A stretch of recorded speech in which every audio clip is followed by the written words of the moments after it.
This is a bullet that lasts the moment it struck the man, it did its damage. A fragment drove straight into his brain, yet the man who was hit didn't die. Instead, he started laughing uncontrollably. Even after being rushed to the hospital, he kept on laughing. Just as the doctors were figuring out how to get him into an MRI, something strange happened. All 5 fingers on the man's hand began showing signs of slow muscle stiffness, yet he felt absolutely no pain. Before the doctors could get any results, they noticed his vision was rapidly deteriorating. So fast that before the exam was even finished he had already gone completely blind. Then his heart rate spiked and the wound started bleeding heavily. What caught the doctors completely off guard was that Dr. Foreman standing nearby not only didn't help, he even started laughing for no reason, just like the patient had before. That's when the doctors realized this might be an unknown infectious disease, so they immediately moved both the man and Foreman into an isolation ward. At that point, Foreman revealed an important clue. It turned out that to investigate the man's condition, he had gone to the man's home to collect samples that might contain the pathogen. Afterward, he developed the same symptoms as the man, so the virus had to be somewhere inside the man's home. Upon hearing this, House immediately locked down the man's residence and ran tests on the samples Foreman had brought back, but not only did they find no useful leads, the man's condition started deteriorating rapidly. He felt pain all over his body, and the pain level was climbing fast. Watching the man suffer, Foreman, who was also infected, felt the pressure closing in. While trying to comfort the man, a colleague had a wild idea. The next day when Carmen came to the ward to change the dressing, Foreman picked up a used needle and jabbed it straight into his own thigh. That way Carmen might get infected with the virus to save himself. He had no choice but to follow Foreman's suggestion and secretly break into the man's home. 尝试寻找病毒并找到破解的方法，可不等他有。 Just as they made their discovery, bad news came from the hospital. The man's condition had taken another turn for the worse.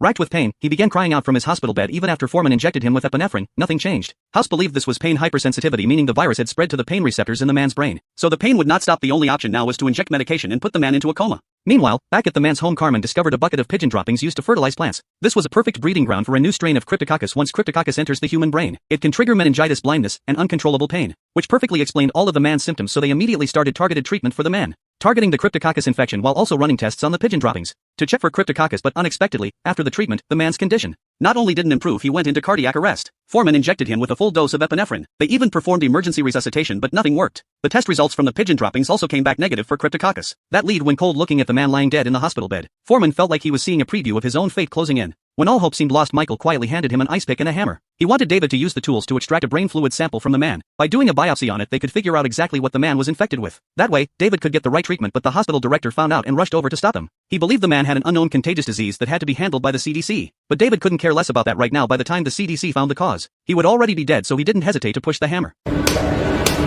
You think you can see me?